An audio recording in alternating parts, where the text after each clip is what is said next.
pregunta que si es obligatorio celebrar la misa gnóstica.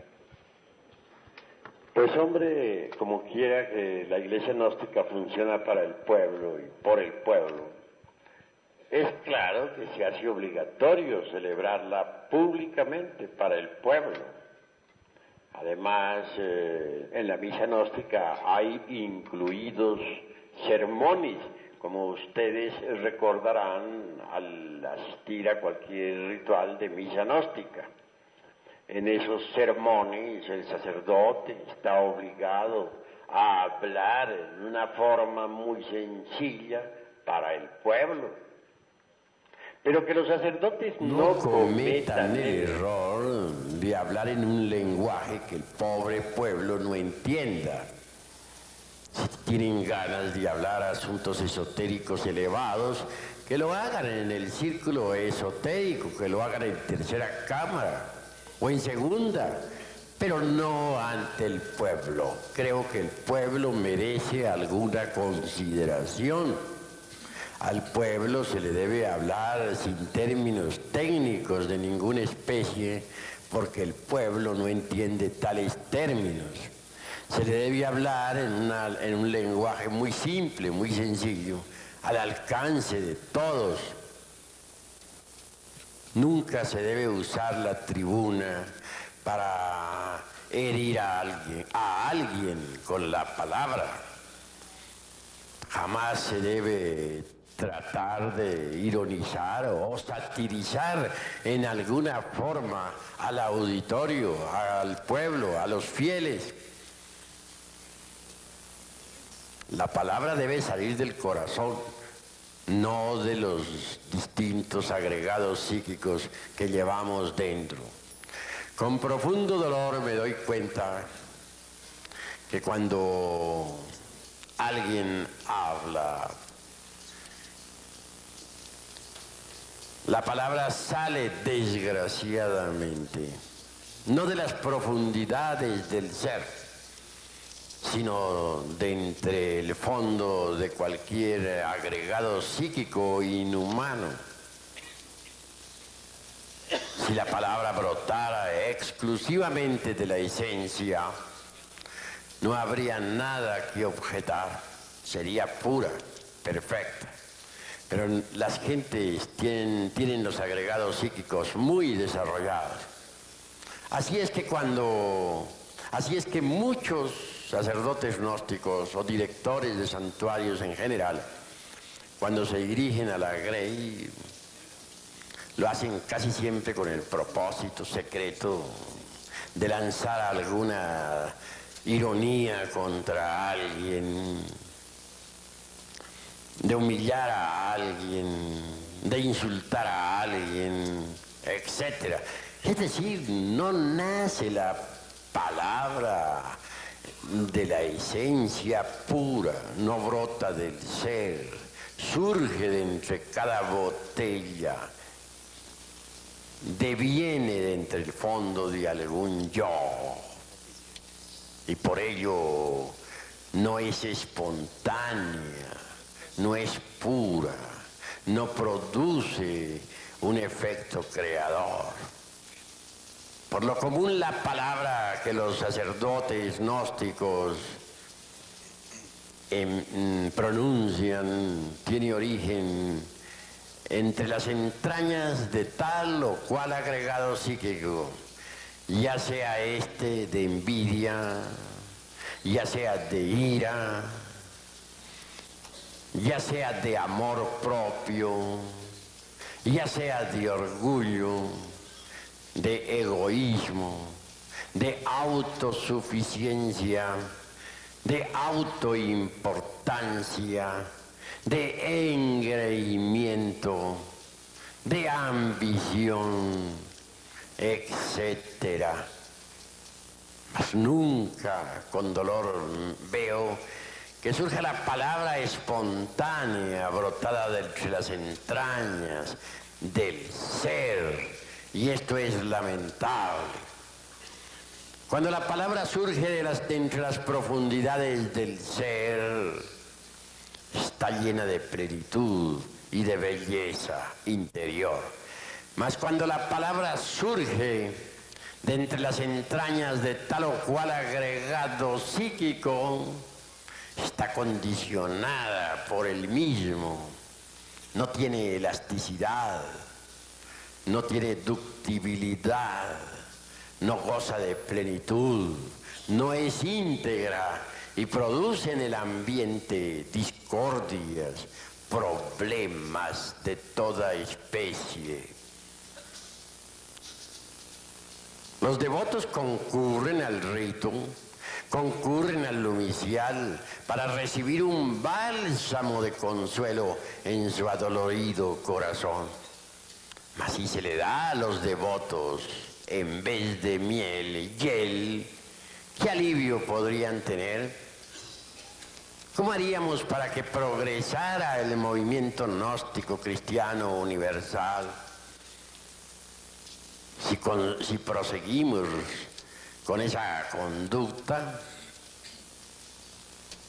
esa tendencia que tienen unos y otros hermanos a reaccionar, me parece horripilante, absurda.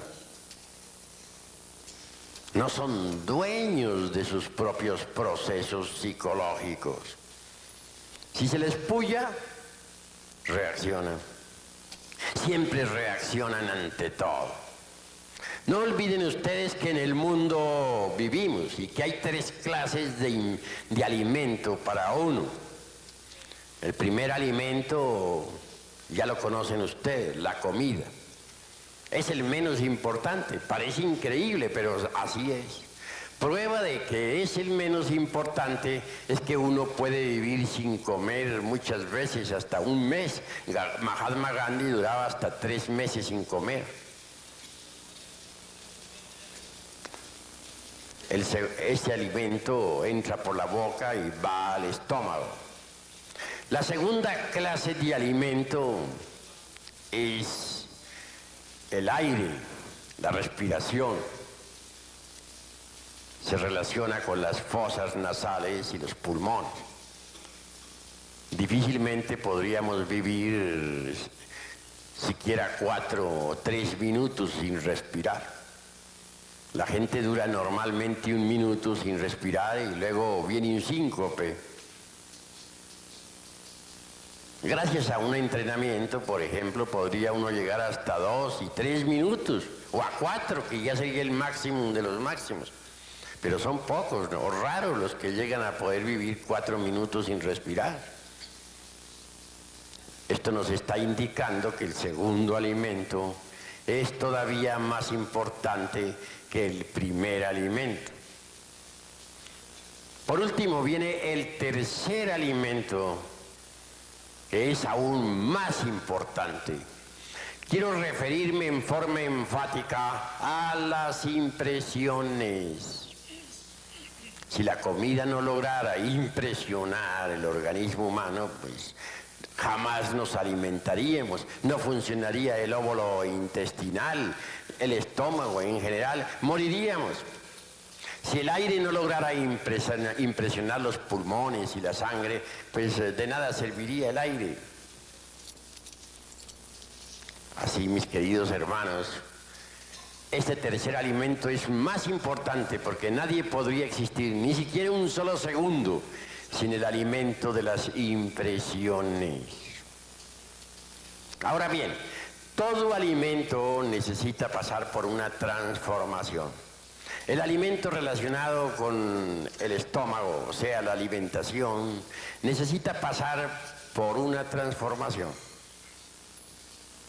Esta transformación es factible gracias al sistema digestivo.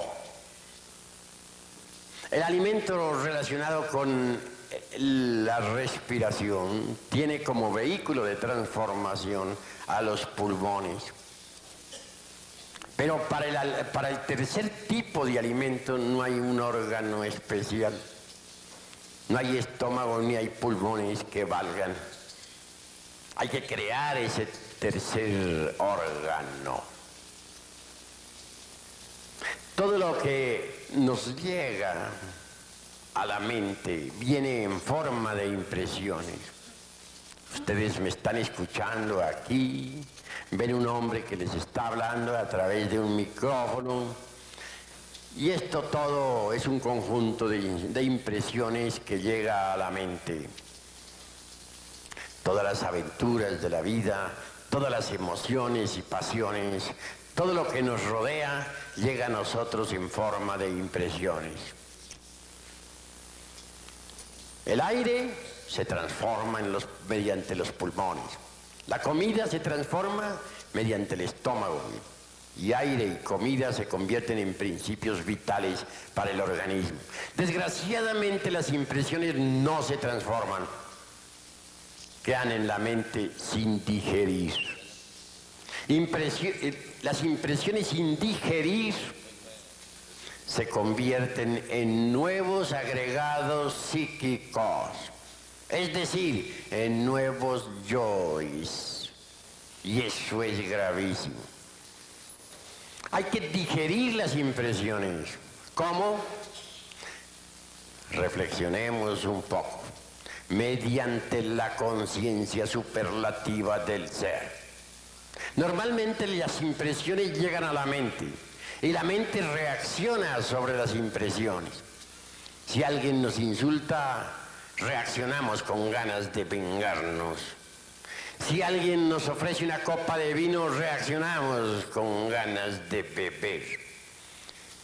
Si una persona del sexo opuesto nos tienta, pues sentimos ganas de fornicar. Pero siempre reaccionamos ante los impactos del mundo exterior. Y eso es muy grave. En las asambleas he visto cómo se hieren los hermanos unos a otros. Uno dice una palabra y el que se siente aludido reacciona violentamente diciendo una peor.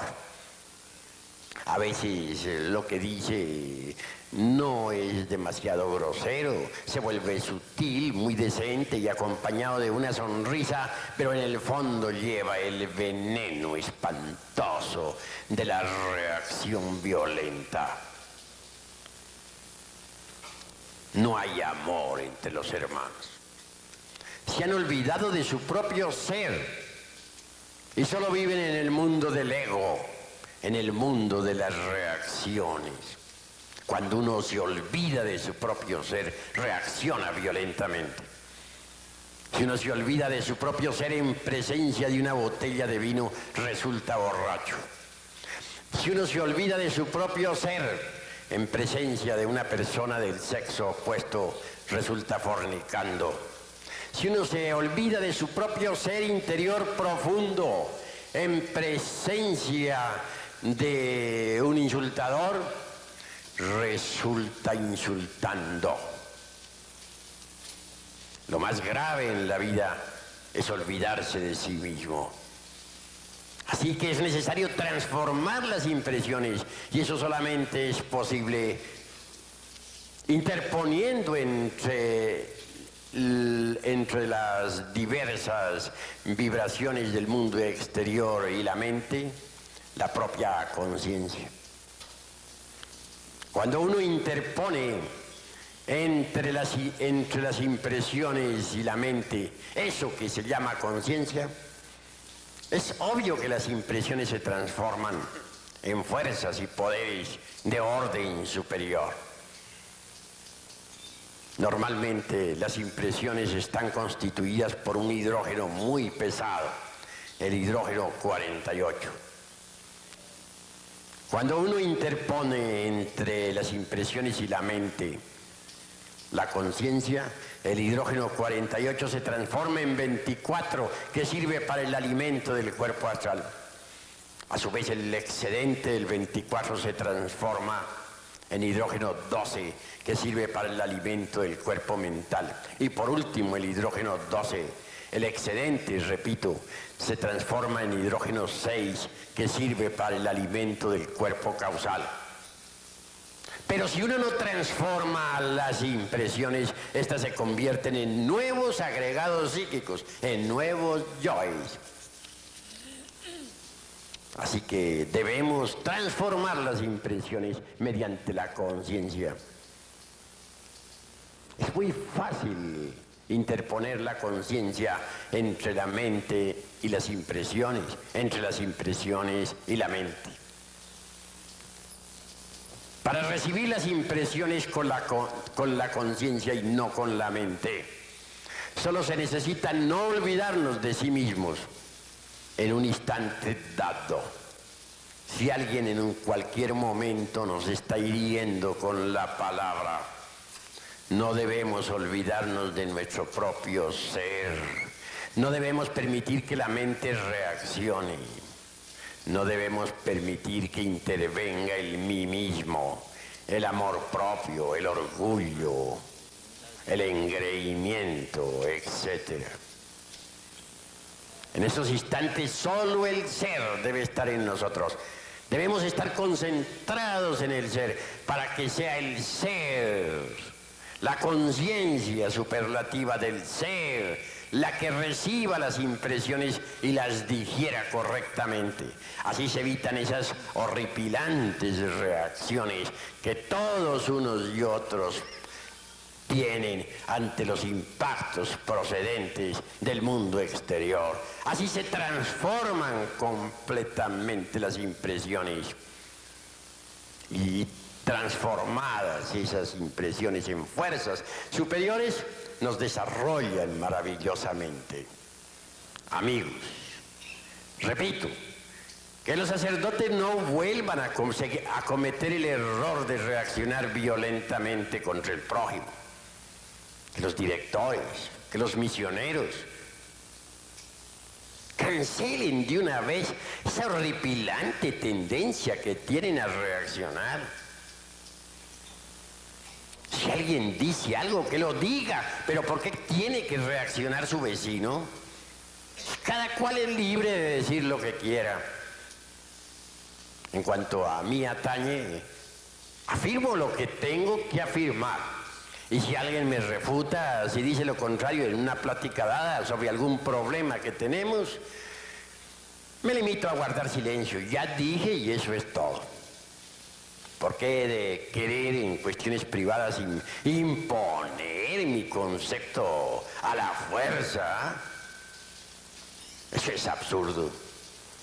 Eso de querer nuestra opinión o imponer nuestra opinión a la brava no es sino el resultado de las reacciones. Es la reacción misma del ego, de la mente. Y resulta abominable ese proceder que ha formado terribles problemas en todo el movimiento gnóstico internacional. Por aquí, por allá y acullá se utiliza el púlpito para insultar, para herir, para agredir con la mente, con la palabra a otros. Y todo eso está produciendo confusión en el movimiento gnóstico internacional.